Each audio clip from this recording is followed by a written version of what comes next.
గడిచిన 10 ఏళ్ల కంటే లాస్ట్ 14 నెలల్లోనే ఎక్కువ ఇన్వెస్ట్మెంట్స్ ఆంధ్రాకు వచ్చినాయి అని చెప్పి ఐటీ మినిస్టర్ లోకేష్ ఒక ప్రెస్ కాన్ఫరెన్స్లో చెప్పారు. సో నిజంగా చాలామందికి డౌట్ రావచ్చు, అసలు 10 ఏళ్ళు ఎంత పెద్ద టైం స్పాన్ అది, సో 14 నెలలు అనేది ఇంత.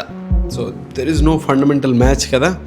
అంత లాంగ్ డ్యూరేషన్ ఆఫ్ టైంని వీళ్ళు ఈ 14 నెలల్లో ఎలా కవర్ చేశారంటే వినడానికి చాలా విడ్డూరంగా అనిపించవచ్చు చాలామందికి. కాకపోతే బట్ ఇన్ రియాలిటీ దానికి ఎంత లెజిటిమసీ ఉంది ఆ స్టేట్మెంట్కి అని చెప్పి సింపుల్ రిఫరెన్స్ ఉంది ఒకరిచ్చిన స్టేట్మెంట్.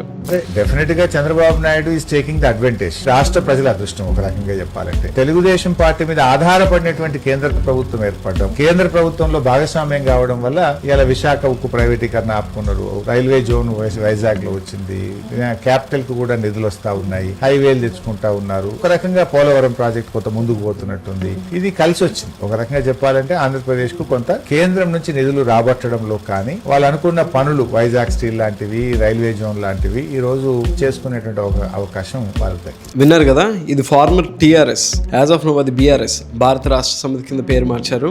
వీళ్ళకి టీడీపీకి అంటే కేసీఆర్ అండ్ చంద్రబాబు నాయుడుకి టర్మ్స్ అండ్ కండిషన్స్ చాలా బాగోవని చెప్పి మొత్తం అందరికీ తెలుసు. చాలా సెనారియోస్లో స్టేజ్ మీద ఎప్పుడైనా ఏదైనా మాట్లాడాల్సి వచ్చినా సరే ఈచ్ అదర్ పేరు తీసుకొచ్చి ఏదో ఒక ఫైట్ లాగే నడుస్తుంది తప్ప ఫ్రెండ్లీగా అయితే ఎప్పుడు ఉండదు. అండ్ ఇంక్లూడింగ్ ఇప్పుడు మాట్లాడే హరీష్ రావు గారి దగ్గర నుంచి కేటీఆర్ వరకు మొత్తం వీళ్ళందరూ ఇంచుమించు అంతే. బట్ వాళ్ళ నోట్లోంచే ఇలా ఎందుకు అనాల్సి వచ్చిన సెనారియో వచ్చింది అంటే చాలా మంది మిస్ అయింది ఏంటంటే మన ఆంధ్ర పాలిటిక్స్ లో ఒక ఇష్యూ ఉంటుంది, ప్రతీకారం. అది ఏ స్థాయిలో ఉంటుందంటే ఇంట్లో ఉన్న ఆడవాళ్ళ దగ్గర నుంచి ఎంతకైనా సరే ఒడిగట్టేలా ఉంటుంది. మనం చూసాం 2019 నుంచి వెరీ రీసెంట్గా ఇప్పటి వరకు కూడా ఈ వెండెట్టా పాలిటిక్స్, అంటే ఒకరి ఛాన్స్ దొరికితే ఇంకొకరిని ఎలా భూస్థాపితం చేయాలి అనే దాని మీద ఉన్నంత కాన్సన్ట్రేషన్ స్టేట్ డెవలప్మెంట్ విషయంలో కానీ లేకపోతే ఎథిక్స్, మోరల్స్ ఇలాంటివి అసలు ఏమూలో ఉండవు. దీనికి పర్ఫెక్ట్ ఎగ్జాంపుల్ ఏంటంటే last time KCR leg fracture అయినప్పుడు న్యూ చీఫ్ మినిస్టర్ కింద రేవంత్ రెడ్డి వచ్చారు. వాళ్ళకున్న పర్సనల్ డిఫరెన్సెస్ అన్ని పక్కన పెట్టి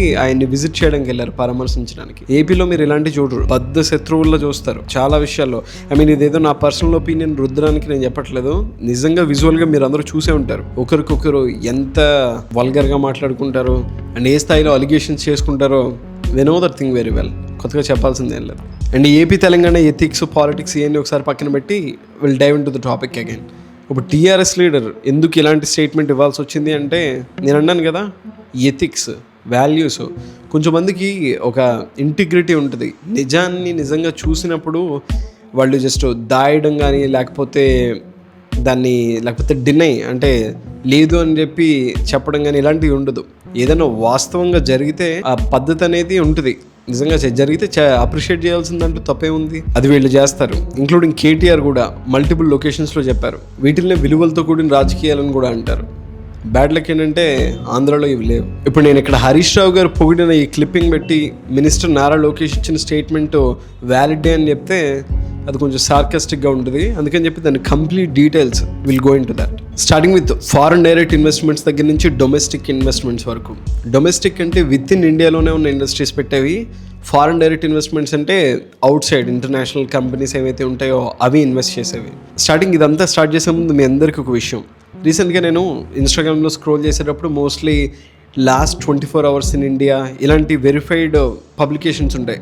వాళ్ళు డైలీ ఏదో ఒక అప్డేట్ ఇస్తూ ఉంటారు, ఎక్కడైనా ఏదైనా ఇన్వెస్ట్మెంట్ జరిగినా లేకపోతే ఎలాంటి ఇష్యూస్ జరిగినా సరే ఇండియాలో. సో వాళ్ళు చెప్పింది ఏంటంటే నాట్ జస్ట్ ఇది కాదు, ఇలా మల్టిపుల్ ఆర్టికల్స్. ఆంధ్రాలో గూగుల్ ఇన్వెస్ట్ చేయడానికి వస్తుంది $6 billion, అది అయిపోయిన తర్వాత ఇంకా multiple renewable energy, TCS, L&T, quantum computer, అదైన తర్వాత రెన్యూవబుల్ ఎనర్జీకి సంబంధించిన మిట్టల్, ఇలా హోల్ బంచ్ ఆఫ్ ఉంటాయి. సో మిగతా స్టేట్స్ వాళ్ళ కామెంట్ సెక్షన్లోకి వచ్చి వై ఆంధ్ర వాళ్ళకైనా మొత్తం అన్ని మాకు లేవా అని చెప్పి. సో ఇదేదో కావాలని చెప్పి టీడీపీని ఎలివేట్ చేయడానికో లేకపోతే మీరు వింటారనో కాదు, మొత్తం అన్ని స్టేట్స్కి తెలుసు ఎందుకు పాసిబుల్ అయింది అంటే ఎందుకంటే బీజేపీ సెంటర్లో పవర్ ఫామ్ చేయడానికి టీడీపీ చాలా ఇంపార్టెంట్ అండ్ క్రూషియల్. ఇక టీడీపీ ప్రత్యేక హోదా ఇలాంటి డిమాండ్స్ని ముందు పెట్టకుండా దానికి కాంపన్సేషన్ కింద మల్టిపుల్ మినిస్ట్రీస్ తీసుకుంది. ఏవియేషన్ మినిస్ట్రీ దగ్గర నుంచి రూరల్ డెవలప్మెంట్, ఇలా పెమ్మసాని చంద్రశేఖర్ గారి దగ్గర నుంచి రామ్మోహన్ నాయుడు గారి వరకు ఇంకా చాలామంది ఉన్నారు కదా.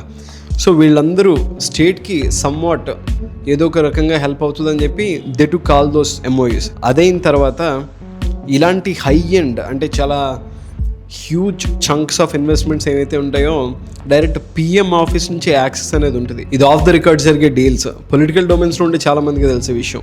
సో ఇది ఎలా పక్కన పెడదాం. ఇప్పుడు డొమెస్టిక్ ఇండస్ట్రీస్ అలాగే ఫారెన్ డైరెక్ట్ ఇన్వెస్ట్మెంట్ అనుకున్నాం కదా. Starting with domestic industries, the list of investments ఏమొచ్చినాయో నేను కంప్లీట్గా బ్రేక్ డౌన్ చేసి చెప్తాను, లిజన్. అందులో ఫస్ట్ ఇది భారత్ పెట్రోలియం రిఫైనరీ.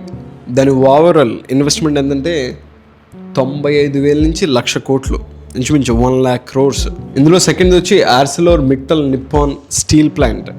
వీళ్ళ ఓవరాల్ ఇన్వెస్ట్మెంట్ వచ్చి దాదాపు 70,000 crores, 70,000 కోట్లు. Next within 11 months of time స్పాన్లో వీళ్ళు చెప్పినట్టు ఓవరాల్ లిస్ట్ ఏంటంటే, అంటే వచ్చిన ఇన్వెస్ట్మెంట్ ప్రపోజల్స్ దాదాపు 9.2 లక్షల కోట్లు. అండ్ ఇన్ అడిషన్ వీళ్ళందరూ కూడా first round of investments initiate అయిపోయింది, భూసేకరణల దగ్గర నుంచి. అండ్ నేను ఇదంతా రీసెర్చ్ చేసే చెప్తున్నాను క్లియర్గా. ఇప్పుడు నేను మెన్షన్ చేసిన 2 సింగిల్ లార్జెస్ట్ ఇన్వెస్ట్మెంట్స్. అండ్ ఇదే తరహాలో చిన్న చిన్న ఇన్వెస్ట్మెంట్స్ అంటే 5,000 crores, 10,000 crores అండ్ 20,000 crores, ఇలాంటి కౌంట్లెస్ ఎంఓయూస్, అలాగే దానికి సంబంధించిన complete details AP state government official పోర్టల్లో ఉన్నాయి. కావాలంటే you can go and check. అదైనాక ఇప్పుడు ఫారిన్ డైరెక్ట్ ఇన్వెస్ట్మెంట్స్ అనుకున్నాం కదా, అందులో బిగ్గెస్ట్ వచ్చి గూగుల్, $6 billion ఇన్వెస్ట్మెంట్. చాలా క్రూషియల్ వన్ ఇది. ఎందుకంటే తెలంగాణలోనే ఐటీ ఇండస్ట్రీ అనేది మొత్తం ఎస్టాబ్లిష్ అయింది తప్ప ఆంధ్రాలో ప్రాపర్ ఫుట్ ప్రింట్ అనేది లేదని చెప్పి చాలా మంది ఆర్గ్యుమెంట్ ఉంది. సో దానికి ఒక రివైవల్ ఇచ్చేదానికోసం అని చెప్పి ఏపీ స్టేట్ గవర్నమెంట్ చేసిన పని ఏంటంటే 99 పైసాకే ఈ టాప్ 100 ఐటీ కంపెనీస్ ఏమైతే ఉన్నాయో ఫర్మ్స్, వాళ్ళందరికీ లీజ్కి ఇవ్వడం. ఇందులో TCS, కాగ్నిజెంట్, L&T, డెలాయిట్, ఇంకా లిస్ట్ ఆఫ్ ఐటీ ఫర్మ్స్ ఉన్నాయి. అండ్ ఫైనల్గా మీరు నారా లోకేష్ ఇచ్చిన స్టేట్మెంట్తో అగ్రీయా డిసగ్రీయా అనేది write it down below the comments.